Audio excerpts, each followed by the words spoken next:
ये case proof कर देगा कि जब आदमी को प्यार में धोखा मिलता है तो उसे कुछ नहीं दिखाई देता, वो हैवान बन जाता है। मनोज 25 साल का एक सीधा साधा लड़का था जो यूपी के काकोरी के पास पनखेड़ा गांव में रहता था। आईटीआई कर चुका था और हाल ही में उसका सिलेक्शन रेलवे में हुआ था। मनोज का सबसे अच्छा दोस्त रोहित था जिसकी उम्र 26 साल थी और उसका सिलेक्शन पुलिस और रेलवे दोनों में हो चुका था। दोनों की फैमिली काफी ज्यादा खुश थी।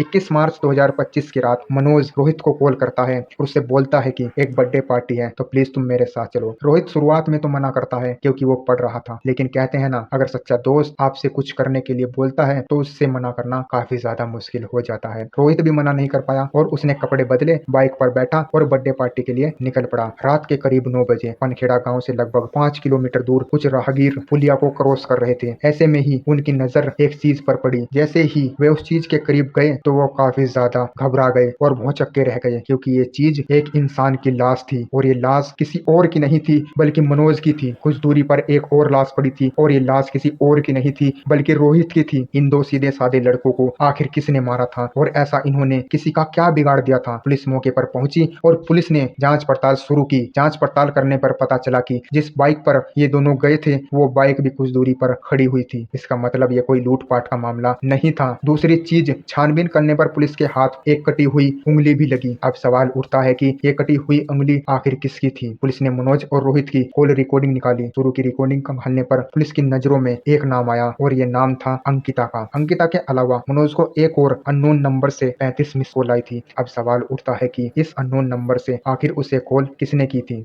अंकिता की डिटेल निकाली गई और ये पता चला कि अंकिता पास्ट में मनोज की गर्लफ्रेंड रह चुकी थी। ये दोनों एक दूसरे से शादी करना चाहते थे, लेकिन अंकिता की शादी महेंद्र नाम के एक कांस्टेबल से हो गई थी। शुरुआत में तो अंकित मनोज के कांटेक्ट में नहीं थी, उसने सारे कनेक्शन उससे तोड़ लिए थे, लेकिन कुछ टाइम बाद में वो अपने आप को नहीं रोक पाई और चुपचाप इन दोनों की दोबारा बातें होने लगी। ये जो उनकी बातें थी काफी ज्यादा बढ़ गई थी, जिसकी वजह से इन दोनों की बातचीत महेंद्र की नजरों में आ जाती है। महेंद्र अंकिता को वार्निंग देता है, अगर तुम्हें मेरे साथ रहना है तो उस मनोज से रिश्ते तोड़ लो, अदरवाइज यहाँ से चली जाओ। अंकिता महेंद्र से वादा करती है कि वो मनोज से कभी भी बात नहीं करेगी, लेकिन ये सब झूठ था। इसी दौरान अंकिता प्रेग्नेंट हो जाती है। इस चीज की वजह से उसे ये शक होता है कि ये जो अंकिता के पेट में बच्चा है वो मनोज का है, ना कि महेंद्र का है। ये जितनी भी सिचुएशन हुई थी, इन सिचुएशन की वजह से दोनों के बीच में काफी ज्यादा लड़ाइयाँ होने लगी थी। महेंद्र को समझ में नहीं आ रहा था कि आखिर अंकिता चाहती क्या है। वो उसे भी छोड़ना नहीं चाहती थी और प्लस वो मनोज से भी अपना कॉन्टेक्ट खत्म नहीं करना चाहती थी और गुस्से में आकर उसने मनोज को रास्ते से हटाने का फैसला किया। और एक हैरानी की बात ये थी कि मनोज को रास्ते से हटाने में उसकी मदद अंकिता ने ही की थी। महेंद्र ने अंकिता से बोला कि अगर तुम मेरा साथ रहना चाहती हो और चाहती हो कि ये लड़ाई बंद हो जाए तो मेरी मदद करो। उन्होंने एक प्लान बनाया, एक फर्जी सिम निकलवाई। अंकित ने मनोज को कॉल की, मनोज से बोला कि प्लीज तुम मेरे पास आ जाओ, मुझे अर्जेंट तुम्हारी जरूरत है। अब एक्चुअल में हुआ क्या था, मनोज को ये चीज थोड़ी संदिग्ध भी लग रही थी, इसलिए वो अपने दोस्त रोहित को साथ में ले जाता है। जैसे ही दोनों पुलिया के पास पहुंचते हैं तो महेंद्र अपने 3 दोस्तों के साथ मिलकर उन पर अटैक कर देता है और एक दराती से उस पर 20 वार करता है। रोहित छूट छुटावा करने की कोशिश करता है, लेकिन उस दौरान वो खुद भी घायल हो जाता है। महेंद्र रोहित को जिंदा नहीं छोड़ सकता था क्योंकि अगर वो उसे जिंदा छोड़ देता तो वो सब कुछ देख चुका था एंड